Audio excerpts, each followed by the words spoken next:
Welcome to TLC Pro. The morning sun cast long shadows across the courthouse steps. A small crowd gathered outside, a mix of reporters, curious onlookers, and loyal fans who still couldn't believe the headlines splashed across their screens the night before. Then the doors opened, and Amy Slaton appeared.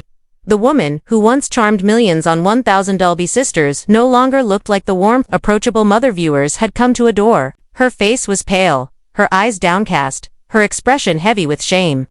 The sound of camera shutters was relentless, the air thick with whispers. It felt less like a celebrity appearance and more like a public unraveling. For Amy, each step forward must have felt like walking through quicksand. She wasn't thinking about the cameras or the gossip sites that would feast on her downfall. Her thoughts were consumed by her children, two young boys who loved her without conditions. Boys she swore she lived for. She thought of her boyfriend, the man who had been her emotional anchor during her divorce. She thought of the bigger house she had nearly moved into, the marriage she dreamed of, the chance at a stable family life she believed was finally within her grasp. For the first time in years, she thought her future was bright. But with one shocking moment, all of it came crashing down. To understand the devastation, we have to look at the image Amy carried for so long. From the very beginning of 1000 Dolby Sisters, she was positioned as the reliable sister. Tammy was the one drowning in health crises, the one spiraling into despair. Amy was the counterbalance, relatable, funny, and, most importantly, responsible. She was the one cheering her sister on, the one holding her family together when Tammy's choices threatened to break everything apart. Fans believed in Amy because she represented stability. She was the Slaton who had it together. And, for years, that narrative stuck. That's why this arrest, her second on drug charges, feels so devastating to her fanbase. It's not just the crime. It's the collapse of an identity, the betrayal of an image carefully built over years of television. The events that led to her downfall began with something so deceptively ordinary it could have been anyone's story. Amy had taken her boys to the Tennessee Safari Park, a place filled with animals, laughter, and the promise of family memories. Witnesses later described seeing her carrying snacks, chatting kindly with fans, and smiling for photos. Too many. She seemed tired, yes, but content, a mother trying to give her children a fun day away from the cameras. That simple, wholesome image would not survive the afternoon.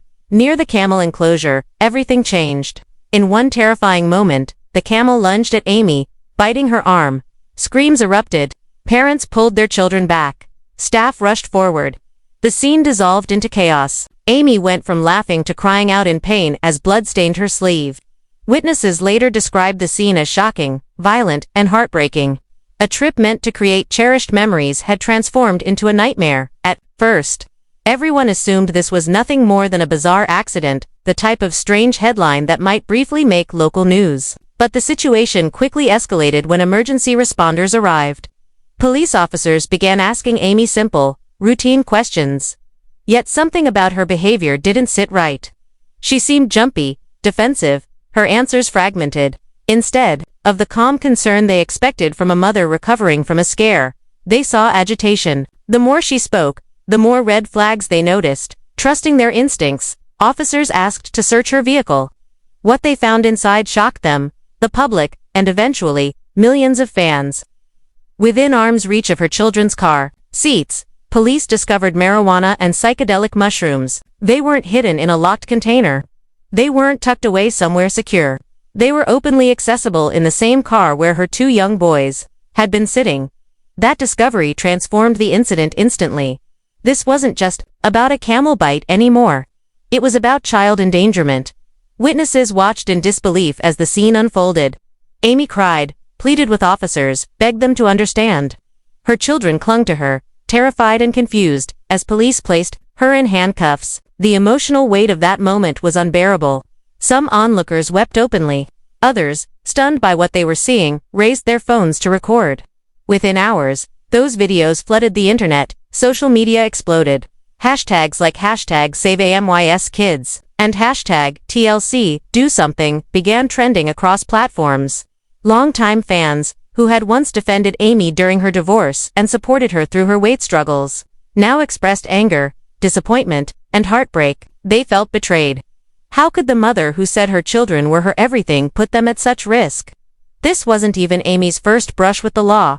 Years earlier, before TLC ever came calling, She had been arrested on drug possession charges.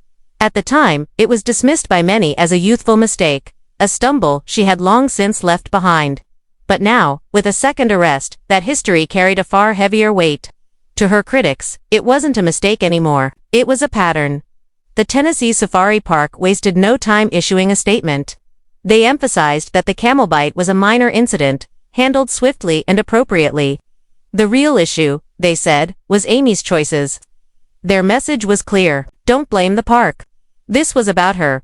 TLC, on the other hand, remained silent. For a network built on exploiting personal chaos for entertainment, this scandal was uncharted territory. Cheating scandals, divorces, explosive family fights, those could be edited into storylines. But drugs, children, and a public arrest, this wasn't reality TV. This was real life, and it was dark. Fans demanded action. Should Amy be fired? Should Child Protective Services step in immediately? Parenting forums lit up with heated debates. Advocacy groups pointed to the larger issue, that this was no longer about television, but about the welfare of two young children caught in chaos. The irony of the situation is impossible to ignore. For years, Tammy was the sister in crisis. Tammy was the one doctors feared wouldn't live, the one trapped by addiction and despair. Amy, by contrast, was the stable one, the good sister. But now the roles had flipped. Tammy was thriving, having lost weight, regained independence, and even found love. Meanwhile, Amy's world was collapsing. For fans, the reversal was staggering. The sister who once begged Tammy to turn her life around was now the one in handcuffs. The mother who said her children were her reason for living was now accused of endangering them. The fallout has been brutal. Amy's mugshot circulates endlessly, plastered across tabloids, blogs, and fan pages. Some insist she needs compassion, that what she requires is rehab and counseling, not condemnation. Others say the time for second chances is over. Her children's safety must come first, and through it all, questions loom about TLC. Did the network protect Amy's image while ignoring her struggles? Did the pressures of fame push her deeper into destructive choices? Or was this a tragedy that no one could have prevented? Whatever the answers, one truth is undeniable. Amy Slaton's second arrest has changed everything. It has destroyed her carefully constructed image, endangered her career, and left her children at the center of an unfolding crisis. This isn't just another tabloid headline, it is the story of a woman's collapse, of fans betrayed, of children caught in the middle of chaos. It is a tragedy that has forced the world to rethink who Amy Slaton really is. Once the symbol of stability, she is now the cautionary tale, and when the dust settles, she may be remembered not for the years she spent holding her family together, but for the moment everything finally fell apart. Because this is not just a scandal, it is a turning point. And it has forever changed the way the world sees Amy Slaton.